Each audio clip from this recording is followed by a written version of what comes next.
Hello students, today we will discuss on the topics average atomic mass, molecular mass, formula mass and mole concept. ठीक है, आज हम ये चार topic पढ़ने वाले हैं। एवरेज एटॉमिक मास के बारे में, मॉलिकुलर मास क्या होता है, फॉर्मूला मास क्या होता है, मोल कॉन्सेप्ट क्या होता है। इन सब में से सबसे इम्पोर्टेंट जो है वो दैट इज़ मोल कॉन्सेप्ट। ठीक है, ये सबसे इम्पोर्टेंट है, तो ये चीज़ के बारे में आज अच्छे से पढ़ेंगे। ठीक है, चलो शुरू करते हैं अपना पहला topic that is average atomic mass. So average atomic mass क्या होता है? काफ़ी एलिमेंट्स जो रहते हैं नेचर में वो आइसोटोप्स की फॉर्म में रहते हैं। आइसोटोप्स जैसे कि आपको पता है, आइसोटोप्स वो होते हैं जिनके एटॉमिक नंबर सेम होता है बट मास नंबर डिफरेंट होता है। फॉर एग्जांपल इसमें देखिए, हमने कार्बन लिया है।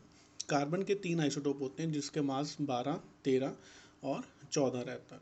ठीक है, ये नेचर में इनकी एक अबंडेंस होती है, मतलब कितने प्रतिशत या जितने परसेंट में ये पाया जाता है। ठीक है, अगर हम C12 की बात करें, जैसे कि मैंने कल के लेक्चर में भी आपको बताया था, सबसे ज़्यादा कौन सा पाया जाता है, C12, तो इसलिए हमें इसको कंसिडर हम ज़्यादा करते हैं। तो C12 98.89%, that is approx to 99%, ये C12 जो एलिमेंट है वो पाया जाता है जिसका मास 12 है। अगर हम C13 की बात करें तो ये 1.108% पाया जाता है नेचर में। और C14 की बात करें जो ये उससे भी कम है, 2 × 10⁻⁻10 की फॉर्म में ये पाया जाता है। ठीक है, इनके एटॉमिक मास मैंने यहाँ पे लिखे हैं 12, 13.00335 और 14.00317। तो इनको कैलकुलेट कैसे करना है? ठीक है, आप एक चीज़ याद रखिए, आपके जो भी पीरियोडिक टेबल में हमने जो भी अभी तक मास के बारे में पढ़ा है 9th-10th में, कि कार्बन का मास 12 क्यों होता है, ऑक्सीजन 16 होता है, हाइड्रोजन 1 होता है, ये सब उनके एवरेज एटॉमिक मासेस हैं। ठीक है, चलो अब देखते हैं कैसे कैलकुलेट करना है इसको। तो सिंपल एक फॉर्मूला है। सबसे पहले जो रिलेटिव अबंडेंस ये परसेंट में दिया जाता है, इसको परसेंट से हटाइए, इसको 100 से डिवाइड करके, और उसको मल्टीप्लाई कीजिए उसके एटॉमिक मास से। जैसे कि यहाँ पे मैंने किया 98.892/100 × 12। फिर प्लस इसको ऐड कीजिए दूसरे को, उसको भी ऐसे ही करना है 1.108/100 उसके एटॉमिक मास से। और लास्ट वाले को भी ऐसे 2 × 10⁻10/100 14.00317 से। ठीक है, तो ऐसे करने से क्या होगा बच्चा, उसके बाद जब हम उसकी कैलकुलेशन करेंगे, देखिए, ठीक है, इसके बाद उसकी जब हम कैलकुलेशन करेंगे एवरेज एटॉमिक मास की, तो हमारे पास ये आंसर आएगा। आप करके देख लीजिएगा। तो ये जो आया, ये किसका का एटॉमिक मास है? ये कार्बन का एटॉमिक मास है, कार्बन का एवरेज एटॉमिक मास। ठीक है, ये सबसे इम्पोर्टेंट है। तो जितना भी पीरियोडिक टेबल में हम मासेस देखते हैं वो सब किससे पाए जाते हैं? इनके एवरेज एटॉमिक मास से। ठीक है, आपको हाइड्रोजन का भी कैलकुलेट करने को आ सकता है, आपको कार्बन की, जैसे ये एग्जांपल है, तो ऐसे ही आपको करना है। उसकी रिलेटिव अबंडेंस देखिए, उसको डिवाइड कीजिए 100 से और उसको मल्टीप्लाई कीजिए उसके एटॉमिक मास से। तो बाकी जितने भी आइसोटोप है सबको ऐसे कीजिए, उनको तीनों को ऐड कीजिए। किसी के 2 भी होते हैं, किसी को 3 होते हैं, किसी का 1 भी नहीं होता। ठीक है, जैसे जैसे होता है उस हिसाब से उनको कैलकुलेट करके उनका निकाला जाता है। ठीक है, अभी आपका ये क्वेश्चन क्लियर हो गया होगा कि जैसे मैंने आपको बताया था कि क्लोरीन का जो मास रहता है वो 35.5 रहता है। ठीक है, तो हमें ये पता है कि जो मास होता है that is neutrons plus protons, right. Neutrons और प्रोटॉन्स जो कि दोनों ही एक नंबर होते हैं, कोई डेसिमल नंबर में नहीं होता है, फ्रैक्शन। तो इसके कारण फिर भी जो मास डेसिमल्स में आता है, क्यों आता है? वो इसके कारण आता है, ये कैलकुलेशन होता है एवरेज एटॉमिक मास का, इसीलिए वो 35.5 है। ठीक है, चलो आई होप आपको क्लियर हो गया हो। आप एक बार फिर से देख लीजिए, रिलेटिव अबंडेंस को डिवाइड करेंगे 100 से, क्योंकि ये परसेंट में दिया जाता है, ये वैल्यू परसेंट में दी जाती है, तो इसको डिवाइड करना पड़ता है 100 से और उसको मल्टीप्लाई करना पड़ता है उसके मास से। जैसे C12 की इतनी अबंडेंस को 100 से डिवाइड किया और मल्टीप्लाई किया 12 से, प्लस इसको 100 से डिवाइड किया, मल्टीप्लाई किया इसके, प्लस इसको 100 से डिवाइड किया, मल्टीप्लाई किया इसके साथ। तो सबको कैलकुलेट करके आपका जो भी आंसर आएगा that will be your average atomic mass. ठीक है,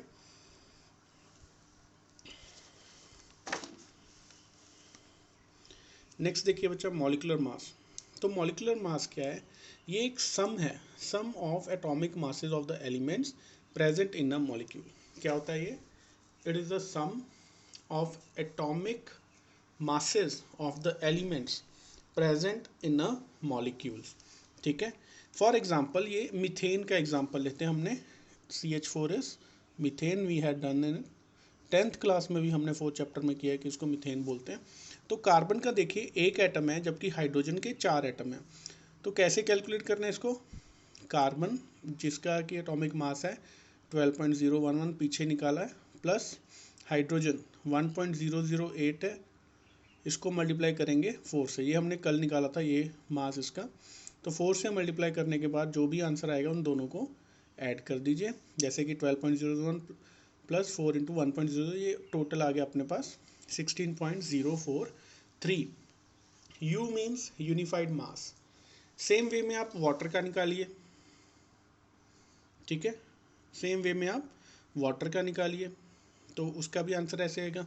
अब एक और क्वेश्चन मैंने आपको यहाँ पे दिया है कि आपको ग्लूकोज का निकालना है। ग्लूकोज का, कार्बन का आपको पता है, हाइड्रोजन का आपको मास पता है और ऑक्सीजन का पता है। कैसे निकालेंगे देखिए, कार्बन कितना अपने पास 6 इंटू 12.011 जो कि हमें गिवन है, प्लस हाइड्रोजन कितना है 12 इंटू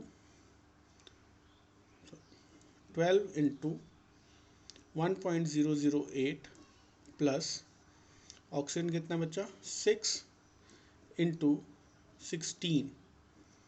ठीक है, तीनों को कैलकुलेट कीजिए, कैलकुलेट करने के बाद आपका जो भी आंसर आएगा, आई गेस ये आएगा 180 पॉइंट समथिंग। ठीक है, यू, तो ये आपका इसका मास हो गया। ठीक है, तो 180.112 या आप कैलकुलेट कर लीजिए, 180 तो आएगा ही, ये देख लेना एक बार। ठीक है, तो ऐसे किया जाएगा आपका मास निकालना। अगर आपको क्वेश्चन आया कि हाँ find the molecular mass of the following substance या फॉलोइंग कंपाउंड, तो आप उसको ऐसे कैलकुलेट करोगे। ठीक है, क्लियर हो गया, एवरेज एटॉमिक मास क्लियर हो गया, मॉलिक्यूलर मास क्लियर हो गया। Now let's do the formula mass. Now what do you mean by formula mass? So formula mass बच्चा कब हमें करना है, देखिए कई जो कंपाउंड्स रहते हैं, फॉर एग्जांपल जैसे यहाँ पे हमने NaCl की एग्जांपल ली है, तो कई कंपाउंड्स रहते हैं ये क्रिस्टल फॉर्म में रहते हैं, ये 3D स्ट्रक्चर की फॉर्म में रहते हैं। इनके जो जैसे NaCl, ये आयनिक सब्सटेंस है, इसमें Na पॉजिटिव और Cl नेगेटिव होता है। तो एक Na के आजू बाजू जो भी आता है 6 Cl नेगेटिव घिरे रहते हैं। जैसे ये एक Na का क्रिस्टल है, सेंटर में Na है, इसकी कितनी साइड होगी, एक ये साइड होगी 1, एक ऊपर से साइड होगी 2, एक उसके पीछे से होगी 3, एक यहाँ से होगी 4, एक यहाँ से होगी 5 और एक नीचे से होगी 6। तो 6 तरह से इसको घेर के रखा होता है। अगर हम बाय डेफिनेशन जाएं तो नंबर ऑफ हमें मॉलिक्यूल्स अगर कैलकुलेट करने हैं तो ऐसे तो 6 बन जाएंगे क्लोरीन के, राइट, बट ऐसे होता नहीं है। तो फॉर्मूला मास में हम ऐसे कंपाउंड्स को कैसे कंसिडर करते हैं जो उसका फॉर्मूला रहता है, जैसे NaCl में एक Na एक Cl है, ठीक है, उसका ही हम मास निकालते हैं। हम ये सब नहीं देखते उसमें, ठीक है, क्रिस्टल्स को नहीं देखते, 3D मैनर में जो भी होता है हम उसको नहीं देखते। So in such cases the formula is used to calculate the mass. So formula of the NaCl क्या है, फॉर्मूला उसका NaCl ही है। तो Na का मास देखिए 23.0 है, Cl का देखिए 35.5 है, दोनों को ऐड कर दीजिए, ये आपका फॉर्मूला मास बनेगा। है सेम ही है, कुछ ज़्यादा नहीं है, बस उसको फॉर्मूला मास क्यों बोला जाता है, इसलिए बोला जाता है। ठीक है, cases where the compound does not contain discrete molecules as their constituents unit। ठीक है, फॉर एग्जांपल NaCl, ठीक है, जो उस केस में हमें करना है जहाँ पे जो कंपाउंड जो does not contain discrete molecule as their constituent units. ठीक है, तो ज़्यादा इसमें टेंशन लेने की ज़रूरत नहीं है, सेम वही चीज़ है, फॉर्मूला मास मतलब जो फॉर्मूला है उसका मास निकालिए और वो आंसर है आपका। ठीक है, करना क्यों है, करने का रीज़न मैंने आपको बता दिया। ठीक है, तो अभी हमारा हो गया average mass, molecular mass, formula mass. Now let's start with the very important mole concept. ठीक है, सो मोल क्या होता है बच्चा? जैसे कोई भी आप चीज़ लेते हो उसका एक वेट हम कैलकुलेट करते हैं, जैसे हम अपना वेट किलोग्राम्स में कैलकुलेट करते हैं, गोल्ड का वेट हम ग्राम्स मिलीग्राम्स में कैलकुलेट करते हैं, ठीक है। बनाना को हम कैसे कैलकुलेट करके उसकी क्वांटिटी देखते हैं, हम डजन से कैलकुलेट करते हैं। तो मोल भी कोई माइक्रोस्कोपिक, जैसे कोई काफ़ी माइक्रोस्कोपिक जो रहेगा, जैसे एटम्स हो गए, ठीक है, एटम्स अपने मॉलिक्यूल्स हो गए, तो उनको कैलकुलेट करने के लिए, उनकी क्वांटिटी को देखने के लिए हम मोल का कॉन्सेप्ट यूज़ करते हैं, ठीक है। हमने बोल दिया dozen bananas, dozen means 12 bananas हो गए, ये उसकी क्वांटिटी है। तो एक एटम है, तो एटम में कितना पार्टिकल्स है, एक जो हमारे पास कार्बन है या हाइड्रोजन है या ऑक्सीजन है, उसके अंदर कितने पार्टिकल्स प्रेजेंट है, कितनी क्वांटिटी प्रेजेंट है, उसको कैलकुलेट करने के लिए हम मोल कॉन्सेप्ट का यूज़ करते हैं, ठीक है। So basically it's a unit to measure the amount of substance, ठीक है। केमिस्ट्री में हम क्यों यूज़ करते हैं, unit to measure the amount of substance, ठीक है। हमें देखिए 9th क्लास में हमने पढ़ा था कि एक मोल किसके बराबर होता है, 6.022 इंटू 10⁻23। इसको हम बोलते हैं एवोगैड्रोस नंबर, ठीक है, जिसको हम Na से डिनोट भी करते हैं, कैपिटल M उसके पैरों में कैपिटल A, ठीक है। ये हमने 9th क्लास में पढ़ा था, ठीक है।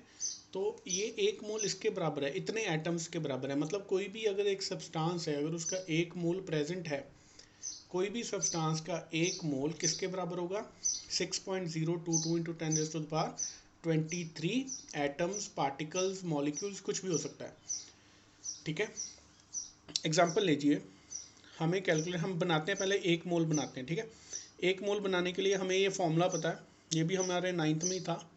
कैसे था, कोई भी आपको अगर ग्राम्स में दिया है उसको मोल्स में कन्वर्ट करना है, तो हम क्या करेंगे, उसको डिवाइड करेंगे bye its atomic mass. Grams में मोल्स को कन्वर्ट करना है तो उसके एटॉमिक मास से डिवाइड किया जाएगा, मोल से नंबर ऑफ पार्टिकल्स में करना है तो उसको मल्टीप्लाई किया जाएगा उसके एवोगैड्रोस नंबर से।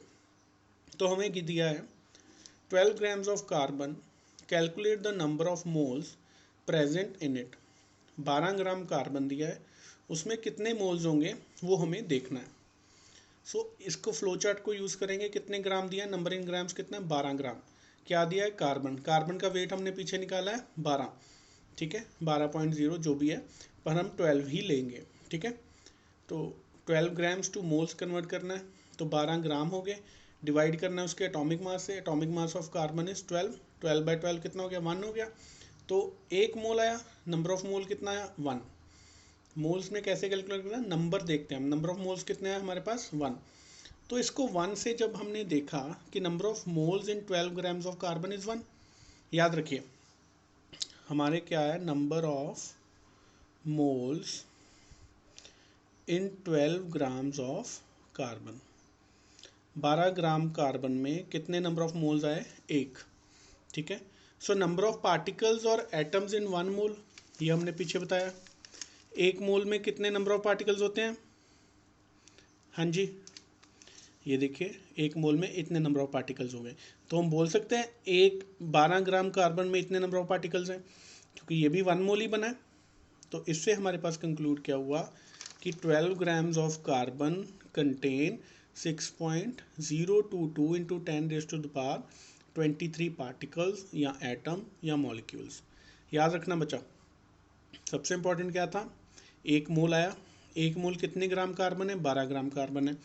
तो 12 ग्राम कार्बन में कितने नंबर ऑफ पार्टिकल्स प्रेजेंट होंगे, वो आपका यहाँ पे लिख दिया, 6.022 इंटू 10⁻23 पार्टिकल्स, ठीक है। अभी देखिए,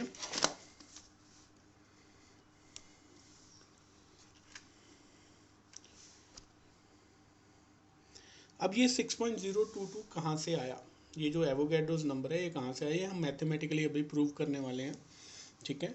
हमने क्या देखा, हमने मास स्पेक्ट्रोस्कोपी की मदद से 12 जो C12 एटम है जो कार्बन का, उसका हमने मास निकाला। तो उसका जो मास आया वो है 1.99264 इंटू 10⁻23 ग्राम्स पर C12 एटम, ठीक है। एक C12 एटम में इतना ग्राम उसका मास आया।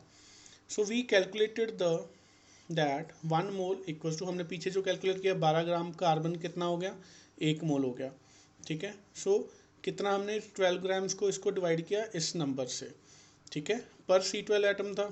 तो जो भी कैलकुलेट करने के बाद अपने पास आया ये वैल्यू 6.022 इंटू 10⁻23, ठीक है।